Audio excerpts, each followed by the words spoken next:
Do you ever make the comment that your people are your most valuable asset? Now, whether you're a leader or you work in HR like I do, well, it's easy to say that. In fact, if I was to ask, what is your most valuable asset? Almost every leader knows reflexively to say, oh, our people. I know that answer. Except it's not true. People are not an asset of your company. They don't exist anywhere on the balance sheet. And in fact, the truth is, if you were to go over and talk to finance or accounting, they're going to tell you something kind of sad, kind of painful. The truth is, they're probably your largest expense. And every time you think about how do we increase retention, how do we take care of our people so they can do their best work and live their best lives, well, those investments actually look a lot more like expenses. See, we don't get to put the quote-unquote people investments on the balance sheet and amortize them. They don't necessarily have guaranteed future value because those people can walk away. So what do? Well, I would tell you, if you're in HR or you're a leader thinking about how to make wise people investments, begin to think like a finance professional.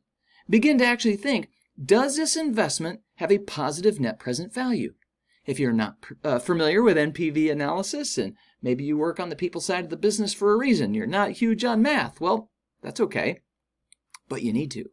You need to understand, if you were to do discounted cash flow analysis and make a wise financial decision just like you would in any other part of your business, then everybody understands it costs money up front. You start with a negative cash flow, and then you should see positive future cash flows. In fact, you should be making wise decisions so that those positive future cash flows are as big and last as long as possible.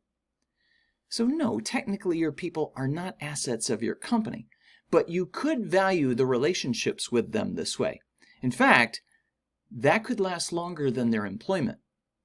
Most companies actually consider the value of their employee asset goes to zero if somebody was to resign. Do they cease to create and destroy value after they leave? No. Do you cease to create or destroy value for your former employers after you leave? No.